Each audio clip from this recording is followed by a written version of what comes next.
As we've completed the simple designs, we're going to move on to more complex shapes for designing drip irrigation. So this might be standard for a front yard. You might have a side area that then turns. So which way would we go? Which one's the longest? So this is the longest side. So we are going to move our side, and I need to turn this to the drip layer.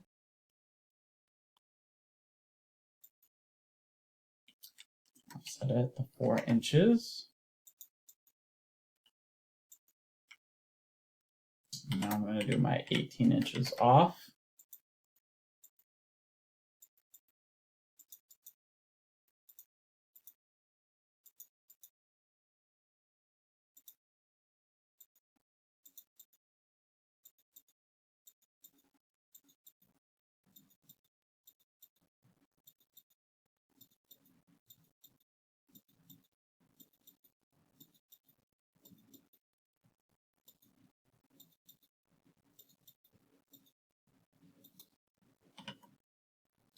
Okay, so now does this really make sense? So we have the long side here, but now on this side, this is the longer side. Now we have the drip going the short way. So actually what I would do is I would select these. I'm going to delete what I did. Now, if as you saw previously, this one actually goes outside of our area. What I would do is come through, and like most things in irrigation, we just want to center, make things equal. So I'm going to eyeball it, make it equal on both sides. And then I'm going to come from the long side here. That's 4 inches.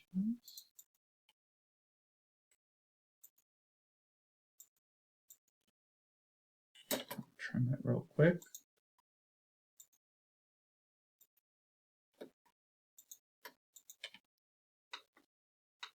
Now I'm going to offset it, but now I'm going to trim it.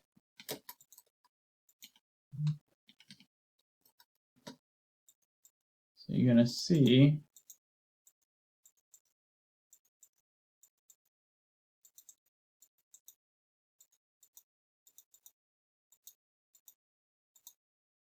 that ends pretty perfectly. So each one of these would be a T fitting.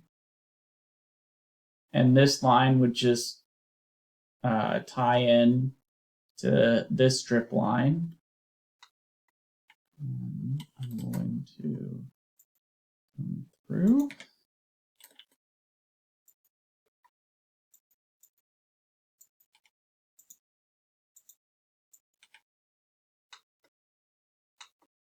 And that's my tubing layout. Now my head, my valve, couple different options. You could run your valve this way, or put your valve over here. You can run it through here, and the water will just run through the pipes, the tubing. Now you ask, why do I show the valve outside? You know, this is outside the planting area. So oftentimes for irrigation, we call it diagrammatic design. So diagrammatic isn't to scale and in the right place. It's just the schematic layout. And so we often show the valves in the sidewalks or where the house is, and the contractor just knows to actually put those in the landscape area. Because if we showed it here, oftentimes this gets very difficult to read. So we'll show it outside for clarity purposes. Oh, and one last thing I forgot to do here, you'll see.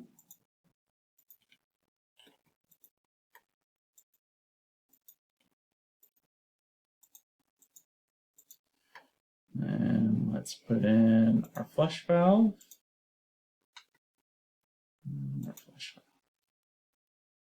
And there you have it. That's our drip design. Our next shape is this very organic shape. As we've discussed, landscape designers and landscape architects tend to not like to do nice square areas. And so what we do again is we try and find the longest length of tubing to lay out the design. Would it be this way? Nope. So I'm going to start from the longest way of the tubing is this direction. And I'm going to start here, the edge. Now I'm going to start offsetting it 18 inches. That's not 18 inches.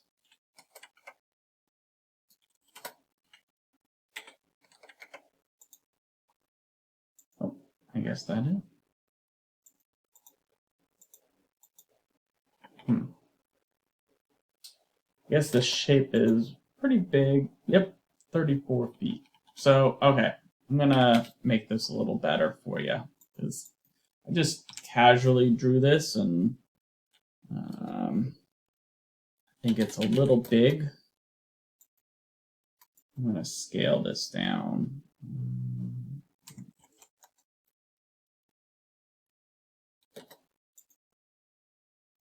It's about 8 feet across.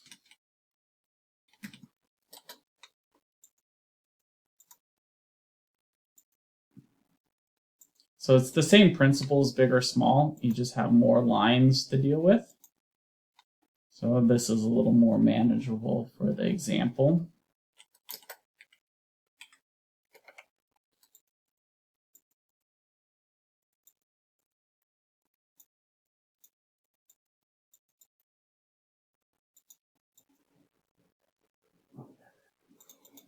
There we go.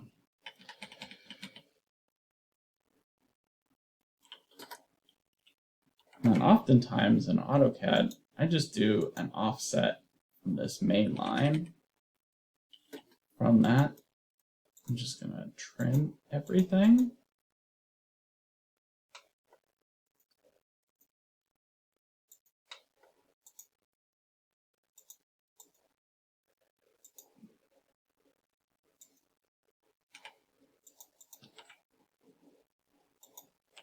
Delete this, and then just come here and we start making our perpendicular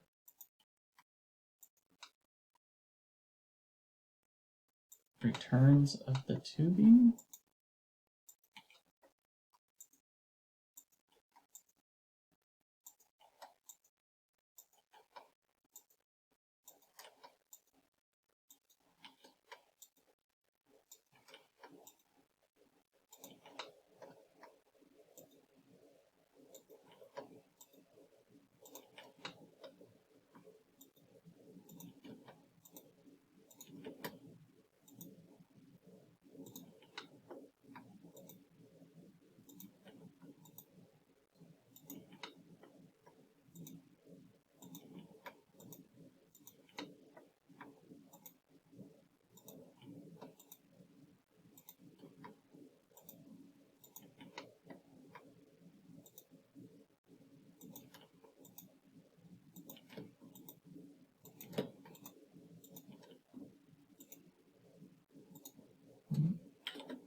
And there is your drip designs. And then I'll put my valve in the center here.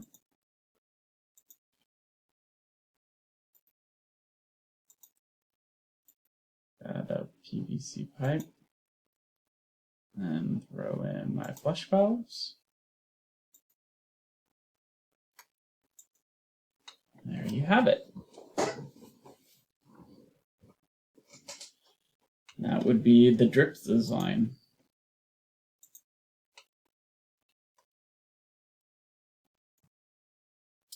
So now we have this design, and I'm going to show you a cheat tool that we have in the industry to use. Instead of clicking each one by one, which takes time, I have a tool in AutoCAD that speeds it up for us. So I select this tool, and then I'm going to go 18 inches. And I click it, and then it allows me to do a bunch of offsets real quickly.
So I think I'm going to make this where my valve is going to be.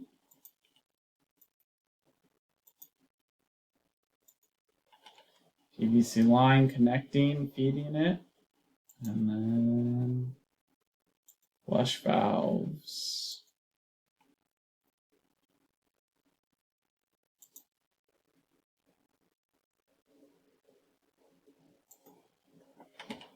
And there you have for that design.